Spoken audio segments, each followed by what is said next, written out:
munsabire ndi mu buzibu bw'amaanyi siba kubanga sirinaamu ku maanyi singa nafudde dda baganda bange mwenna abampuliriza bankubye emiggo n'engwa wansi ne banfotola ne bankuba nenziruka badde nziruka nga nsala ekkubo emmotoka n'entomera nengwa ku boneti yaayo nga bakyajja banange munsabire wendi simanyina bwe ngenda vaawo ne bendi nabo sibeesiga. It is the final channel zani alongside SPV Graphics, of course n'omukutu gwaffe gulioga Half Crowd. Story eriwo kati ya Pallaso, buli omu ajogera mu ngeri ye, buli omu agitegedde mu ngeri ye, naye ng'ekikulu kya byonna Pallaso yafunye obuzibu ng'ali e South Africa. Ye agamba yabadde agenze kukola video n'agwa mu ba South Africa abo nga mumanyi ebibaddewo nga aba South Africa bakuba buli muddugavu abaali ewaabwe bagamba atwala emirimu gyabwe batumala dda amaanyi because Africa yabeerawo nnyo ku South Africa okufuna independence okuva mu mbeera ey'obukabulu eyo. Abafirika baayiwawo buli kimu ne batendeka aba South Africa ne babawa ebyokulwanyisa ne babawa emmere, naye bannaffe tebatusasudde bulungi. Ekyo kyo kimanyiddwa, tebatusasudde bulungi era ndowooza waliwo ne Africa Cup emu gye baaganamu ensi ezaali teziwagidde South Africa.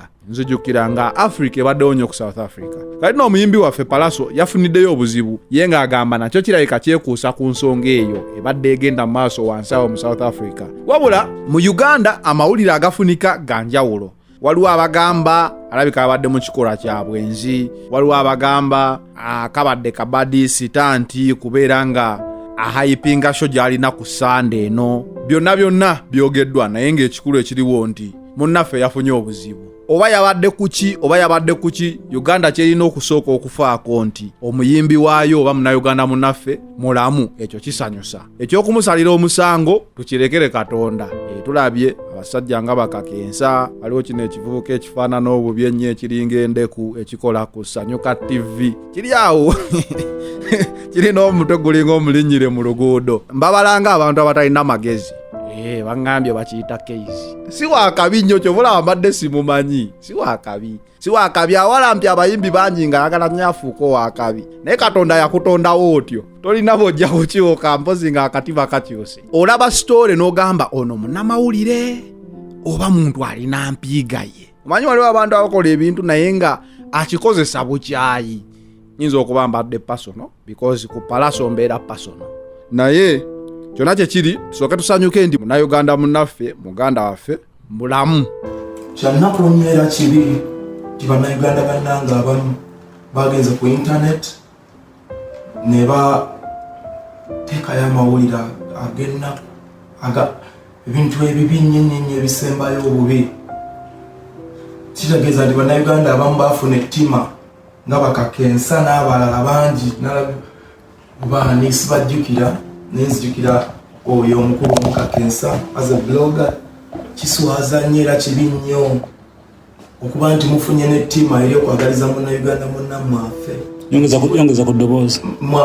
Mwagala munnayuganda munnamwaffe afiire ku mawanga nga bamusse nga tofuddeyo obaki. Omwana mu nju ne bw'aba ngabbye bwadde eka maama amwaniriza. Uganda is my motherland. Kibi nnyo nkikondeminga. Mbasonyiye mu linnya lya Mukama kubanga yenna nnyini buyinza. Tujja mulinde judgment day. Anyway, story kyantuuseeko jjo kibi nnyo kuba nze najja mu South Africa mbadde ntambula the whole time nga ndi safe. Nakolako ne live emu nga ndi downtown mu Johannesburg n'omuwala omu na mugamba agamba abantu nti South Africa eri safe kuba baganda ffe bangi batya okujjayo. Naye oluvannyuma ne kituuka ku nze ate naawe omu ku baali ku live essaawa eno n'abampandiiseeko ebintu bino. Kino ekintu kisobola okutuuka ku munno oba muganda wo oba omuntu yenna akuluma. Kuba nange ndi taata w'abaana, ndi mukwano gw'abangi, ndi muyimbi wa nsi yange. So bannayuganda mukendeeze ku ttima oba Katonda awereze ekisa kye ettima likendeere. Anyway, twagenze story nga tushootinga video. Najja wano mu South Africa n'ensinkana bannayuganda bakwano bange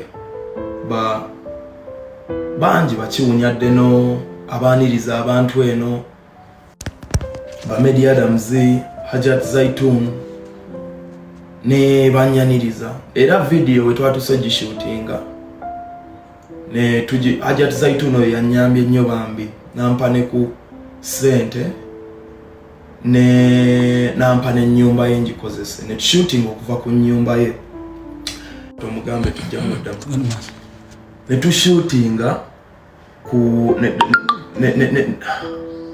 ne shootingira ku nyumba ya Hajat Zaitun video butwavuddeyo nga tugenda ku location eddako.